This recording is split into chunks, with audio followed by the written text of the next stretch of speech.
बिस्मिल्लाहिर्रहमानिर्रहीम अस्सलाम वालेकुम। Welcome to my YouTube channel. जैसा कि स्टूडेंट्स आपको मालूम है, हम लोगों ने जो कोर्स स्टार्ट किया हुआ है MMP mathematicals method of physics, ये वाला कोर्स बीएस मैथ 6 सेमेस्टर के स्टूडेंट्स को जीसी यूनिवर्सिटी फैसलाबाद और इससे एफिलेटेड जितने भी कॉलेजेस हैं उसमें पढ़ाया जा रहा है। इसके अलावा ये वाला जो कोर्स है और भी बहुत सारी यूनिवर्सिटीज़ में पढ़ाया जा रहा है। तो आज हम लोगों ने जो डिस्कस करना है वो प्रॉब्लम नंबर 34 को डिस्कस करना है। जैसा कि आपको मालूम है, हम लोगों ने जो डॉक्टर नवाजिश अली शाह की बुक से चैप्टर नंबर 1 है, हम लोग उसको डिस्कस कर रहे हैं। उसके लिए हम लोग सबसे पहले डिस्कस करेंगे प्रॉब्लम नंबर 34 को। इससे पहले हम लोगों ने एग्जांपल्स और जितने भी इम्पोर्टेंट डेफिनेशंस थी वो तमाम हम लोग डिस्कस कर चुके हैं अच्छे तरीके से। अब हम लोग एक्सरसाइज की प्रॉब्लम्स को डिस्कस कर रहे हैं। अब हम लोगों के जो प्रॉब्लम नंबर 34 है, इसकी स्टेटमेंट को अंडरस्टैंड करते हैं। इसकी स्टेटमेंट हमें क्या कहती है कि हम लोगों ने क्या करना है, फॉर्म करना है डिफरेंशियल इक्वेशन को। अब सेम इधर हम लोगों ने दोबारा क्या बनानी है, डिफरेंशियल इक्वेशन बनानी है। किस चीज़ से बनानी है? पिछले जो हम लोगों ने क्वेश्चन नंबर 31 किया था उसमें हम लोगों ने जो डिफरेंशियल इक्वेशन बनानी थी वो हम लोगों ने बनानी थी सर्कल से, सर्कल ऑफ इक्वेशन को इस्तेमाल करते हुए। Form the differential equation of the family of a hyperbola is standard form. और इधर हम लोगों ने डिफरेंशियल इक्वेशन बनानी है वो हाइपरबोला फंक्शन को इस्तेमाल करते हुए हम लोगों ने बनानी है। और इसके लिए हमारे पास क्या दिया हुआ है, x square divide by a का square minus y square divided by b का square is equals to 1, where हमारे पास a and b are arbitrary constant. Last video lecture में जब हम लोगों ने प्रॉब्लम नंबर 31 को डिस्कस किया था using a circle of equation को, और हम लोगों ने इससे क्या बनानी थी, डिफरेंशियल इक्वेशन को बनानी थी और अदर सिर्फ एक आर्बिट्रेरी कांस्टेंट था के। तो फिर हम लोगों ने इस इक्वेशन को कितने टाइम डिफरेंशिएट किया, सिर्फ 1 टाइम। अब इधर हम लोगों को कह रहा है कि वो कितने आर्बिट्रेरी कांस्टेंट है, a and b 2 arbitrary constant है। इसका मतलब जो हमारे पास गिवन डिफरेंशियल इक्वेशन होती है हम लोगों ने इसको कितने टाइम ड्राइव करना है, डेरिवेटिव लेना है उसका 2 टाइम। सबसे पहले हमारे पास given differential equation x square a square minus y square b square is equals to 1, इसका किस चीज़ का नाम दे दिया, इक्वेशन नंबर 1 का नाम दे दिया। सबसे पहले हम लोगों ने इस इक्वेशन को डिफरेंशिएट करना है with respect to x, equation number 1 को डिफरेंशिएट करना है। हमें पता है कि जब हम लोग इस पूरी इक्वेशन का डेरिवेटिव लेंगे तो जो इसके ऊपर power rule constant 1/a square constant है वो किधर चला जाएगा, बाहर चला जाएगा। आप इधर देखें क्या है हमारे पास, x square divided by a का square minus y square divided by b square is equals to 1 के बराबर है। ये जो गिवन डिफरेंशियल इक्वेशन उसने हमें दी हुई है। तो इसमें हमारे पास जो एक्स स्क्वायर का 1/a स्क्वायर तो कांस्टेंट है, 1/a स्क्वायर तो चला गया बाहर, अंदर हमारे पास एक्स स्क्वायर का डेरिवेटिव क्या आ जाएगा, 2 आ जाएगा। सिमिलरली 1/b स्क्वायर हमारे पास डेरिवेटिव कॉमन है, बाहर है। तो इधर हमारे पास जब इसके ऊपर पावर रूल लगेगा तो हमारे पास क्या आएगा, 2 आएगा, लेकिन इसके इंटरनल टर्म का भी डेरिवेटिव लेना है तो इधर क्या आ जाएगा, dy/d इज इक्वल्स टू 0। तो ये हमारे पास क्या बना है, 2x डिवाइडेड बाई ए का square minus 2y divided by b का square dy/d is equals to 0 के बराबर आ गया। अब आपको पता है 2 इधर भी है इधर भी है, तो 2 को हम लोगों ने क्या ले लिया, कॉमन निकाल लिया। कॉमन निकालने के बाद जब यहाँ डिवाइड करेंगे तो वो भी हमारे पास क्या हो जाएगा, 0। तो पीछे जो हमारे पास इक्वेशन बचेगी x/a का स्क्वायर माइनस y/b का square dy/d is equals to 0 आ जाएगा। अब मैंने बताया है क्योंकि इसमें आर्बिट्रेरी कांस्टेंट्स हमारे पास कितने हैं, 2 हैं। तो जब हमारे पास आर्बिट्रेरी नंबर ऑफ कांस्टेंट हमारे पास कितने होंगे, 2 होंगे, तो हम लोगों ने इसको 2 टाइम डिफरेंशिएट करना है। एक दफ़ा हम लोगों ने डिफरेंशिएट किया, अब हम लोग इसको दोबारा डिफरेंशिएट करने लगे, again differentiate with respect to x. जब हम लोग इसको अगेन डिफरेंशिएट करेंगे विद रिस्पेक्ट टू एक्स तो आप देख सकते हैं एक्स का derivative with respect to x क्या आ गया, 1 आ जाएगा। तो 1/a का स्क्वायर एज इट इज़ का एज इट इज़ आ जाएगा, माइनस 1/, ये बी स्क्वायर कांस्टेंट है, इसको हम लोगों ने किधर रख लिया, बाहर। अब ये y और dy/d इन दोनों के ऊपर हम लोगों ने क्या लगाना है, डेरिवेटिव अप्लाई करना है, क्योंकि 1/b स्क्वायर कांस्टेंट था वो हमारे पास किधर चला गया, बाहर। d/d किस किस का लेना है, एक y का लेना है और dy/d का लेना है, इज इक्वल्स टू किसके बराबर है, 0 के बराबर है। अब आप देख सकते हैं 1/a का स्क्वायर माइनस 1/b का स्क्वायर, अब ये 2 फंक्शन है, ठीक है, प्रोडक्ट की फॉर्म में। इसका मतलब हम लोग इसके ऊपर क्या लगाएंगे, प्रोडक्ट रूल अप्लाई करेंगे। तो first function as it is d/d किसके ऊपर अप्लाई किया जाए, इस वाले फंक्शन पे हम लोगों ने अप्लाई किया। दरमियान में साइन किसका आता है, प्लस का आता है। अब पहले इस फंक्शन को एज इट इज रखा गया था, इसका डेरिवेटिव लिया गया था। अब हम लोग नेक्स्ट में क्या करेंगे, इसका d/d ऑफ y और ये फंक्शन एज इट इज का एज इट इज़ आ गया इज इक्वल्स टू 0 आ गया।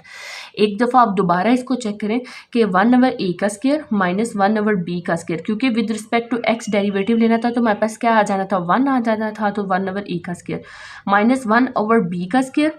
और जब डेरिवेटिव हम लोगों ने किसके ऊपर अप्लाई करना है, डी ऑफ एक्स की, सॉरी डेरिवेटिव किस चीज़ का लेना है, 1/b का स्क्वायर कांस्टेंट है, तो अंदर हमारे पास y dy/d ऑफ एक्स है, y dy/d ऑफ एक्स, और इसका हम लोगों ने क्या लेना है, डेरिवेटिव लेना है। जब हम लोगों ने इस फंक्शन का डेरिवेटिव लिया, दो वैल्यूज़ थी, तो हम लोगों ने इसके ऊपर डेरिवेटिव लेंगे तो इसके ऊपर कौन सा रूल लगेगा, प्रोडक्ट रूल लगेगा। First function as it is derivative of second function plus इसका डेरिवेटिव लेंगे और ये function as it is equals to 0। अब ये माइनस वैल्यू इक्वल्स टू किस साइड पे जाएगी, तो ये हमारे पास क्या हो जाएगी, प्लस हो जाएगी। तो प्लस होने के बाद ये माइनस इधर आके प्लस होगी, 1/b का स्क्वायर वाई डी से हुआ डी का स्क्वायर ऑफ वाई और डी ऑफ एक्स का स्क्वायर प्लस। अब आप देख सकते हैं ये आपस में क्या हो गया, इसका डेरिवेटिव लिया हुआ है इस फंक्शन का, इसलिए ये d square y by d of x का है। अब ये कंप्लीट टू डेरिवेटिव है, d y by d of x, d y by d of x, तो हम लोगों ने इसका क्या कर लेना, होल स्क्वायर कर लेना, और ब्रैकेट हम लोगों ने क्या कर लेनी है, क्लोज कर लेनी है। क्लोज करने के बाद आप लोग नेक्स्ट देखें कि इसके बाद हम लोगों ने जो हमारे पास ये वैल्यू आई है ना, ये वाली 1/a, अब इधर मेरी बात ध्यान से सुनिएगा, ये जो 1/a स्क्वायर की वैल्यू आई है, ये हम लोगों ने किस जगह पर पुट करनी है, इसको हम लोगों ने जो पुट करना है, पुट 4 in 2, यानी इक्वेशन नंबर 4 को हम लोगों ने किधर पुट करना है, 2 में। आप यहाँ ध्यान से देखिए, ये इक्वेशन नंबर हमारे पास क्या है, 4, ये किसकी वैल्यू आई है, हमारे पास 1/a स्क्वायर की वैल्यू आई है, तो ये वाली वैल्यू को हम लोगों ने किधर पुट करना है, इक्वेशन नंबर 2 में, यहाँ। इसका मतलब अगर हम लोग x को साइड पे करके लिखें तो 1/a स्क्वायर की जगह पे हम लोग ये वाली सारी वैल्यू लिखेंगे, यानी हम लोगों ने इधर इक्वेशन नंबर 2 में पुट करनी है। अगर x हम लोग बाहर निकालते हैं तो 1/a का स्क्वायर आ जाता है, ऐसे ही है, माइनस वाई माइनस बी का square d y by d of x is equal to 0। X as it is आ गया, और 1/a स्क्वायर की जगह पे जस्ट हम लोगों ने इतनी ये वाली वैल्यू पुट कर देनी है, जो कि किसके बराबर है, 1/b का square into y d square y by d of x का square plus d y by d of x का whole square.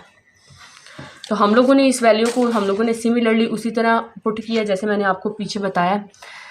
Just 1/b square constant था, ये वाला कांस्टेंट हमारे पास किधर चला गया, बाहर चला गया। अब x को हम लोगों ने अंदर multiply, x d square y by d of x के साथ, x ये 1/b स्क्वायर कांस्टेंट था, ये किधर चला गया, बाहर चला गया।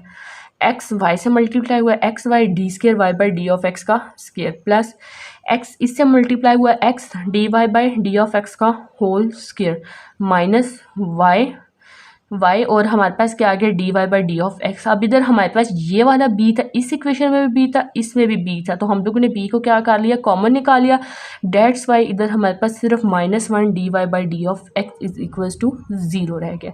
1/b का square x of y d square y by d of x का square plus x d y by d of x का होल स्क्वायर माइनस वाई और d y by d of x का, ये हमारे पास किस चीज़ के बराबर आ रहा है, तो हमारे पास 1/b स्क्वायर दोनों में कॉमन था, इसलिए इसको बाहर निकाल लिया। x इसके साथ मल्टीप्लाई हुआ, x of y d square y by d of x का स्क्वायर प्लस x इसके साथ हुआ, x d y by d of x का whole square minus y d y by d of x is equals to 0।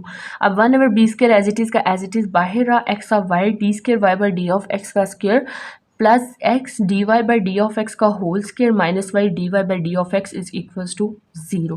तो students हम लोगों ने, अब ये देखिए ये वाले क्वेश्चन में क्या आ गया, डिफरेंशिएट आ गया, तो हम लोगों ने डेरिवेटिव डिफरेंशियल इक्वेशन को फॉर्म करना था, तो हम लोगों ने इधर से डेरिवेटिव्स हमारे पास आ गए, तो इसका मतलब हम लोगों ने डिफरेंशियल इक्वेशन को फॉर्म किया। किस चीज़ को यूज़ करते हुए हम लोगों ने डिफरेंशियल इक्वेशन को हम लोगों ने सॉल्व किया, हाइपरबोलिक फंक्शन को। एक दफ़ा मैं इस क्वेश्चन को दोबारा डिटेल में रिपीट कर देती हूँ कि हमारे पास कोई भी एक फंक्शन था, हमें क्या कह रहा था कि आपने बनाना है, डिफरेंशियल इक्वेशन को बनाना है। हम लोगों ने डिफरेंशियल इक्वेशन को बनाया किसका यूज़ करके, हाइपरबोलिक फंक्शन का। हाइपरबोलिक फंक्शन की ये इक्वेशन होती है x square a square minus y square b square is equals to 1। इसमें जो ए और बी होते हैं वो हमारे पास क्या होते हैं, कॉन्स्टेंट्स होते हैं। मैंने कहा था जितने नंबर ऑफ कॉन्स्टेंट्स इक्वेशन में हो उतनी दफ़ा उसको डिफरेंशिएट करते हैं। ये वाली इक्वेशन को इक्वेशन नंबर 1 का नाम दे दिया। सबसे पहले इसको डिफरेंशिएट किया with respect to x, 1 time differentiate किया। 1 टाइम डिफरेंशिएट करने के बाद बाद हम लोगों ने सबको वन टाइम डिफरेंशिएट किया, 2 इन दोनों में सेम कॉमन था, 2 बाहर नहीं निकला, यहाँ मल्टीप्लाई हुआ, उधर जाके डिवाइड होगा तो 0 आ जाएगा। ये वाली इक्वेशन हमारे पास पीछे रह जाएगी। अब इसको क्योंकि 2 आर्बिट्रेरी कांस्टेंट, तो अभी इसको अगेन डिफरेंशिएट करना है विद रिस्पेक्ट टू एक्स। जब अगेन डिफरेंशिएट किया एक्स के रिस्पेक्ट से इसका डेरिवेटिव क्या आ जाता है 1 1 और ए का स्क्वायर माइनस ये कांस्टेंट बी था 1 ओवर बी का स्क्वायर, तो इसको बाहर करके और इसके ऊपर डेरिवेटिव अप्लाई किया d by d of x, किसके ऊपर अप्लाई करिए वाई और d y by d of x. क्योंकि ये प्रोडक्ट फॉर्म में थी तो प्रोडक्ट फॉर्म में first as it is derivative पहले इसका ले लिया प्लस इसका d by d of x और साथ वाई का लिया तो वाई और डी ये d y by d of x as it is का as it is equal to 0। ये माइनस हो रहा था इक्वेशन, जाके इस साइड पे क्या होगी हमारे पास प्लस होगी। बस इधर जो एक बात आपने अच्छे तरीके से याद रखनी है कि ये वैल्यू किसकी है 1 ओवर ए स्क्वायर की, यहाँ हमारे पास वैल्यू आई है। ये जो 1 ओवर ए स्क्वायर की वैल्यू आई है ये एक्स को थोड़ा सा साइड पे रख के मतलब साइड पे करके 1 ओवर ए का स्क्वायर, ताकि आपकी क्वेश्चन इक्वेशन मिक्स ना हो जाए। तो इसलिए इसने क्या किया है कि इसकी जगह पे इसने क्या लेते हैं 1 ओवर ए स्क्वायर की जगह पे इसकी ये वाली पूरी वैल्यू लिखती जो कि 1 over b square y d square y by d of x square plus d y by d of x का होल स्क्वायर, और ये हमारे पास वैल्यू आ गई। तो देन हम लोगों ने सिर्फ इस इक्वेशन को 1 ओवर ए स्क्वायर की वैल्यूज़ को इस इक्वेशन में पुट करके सिर्फ 1 ओवर बी स्क्वायर दोनों में सेम था, तो दोनों से उसने क्या निकाल दिया बाहर कांस्टेंट निकाल दिया।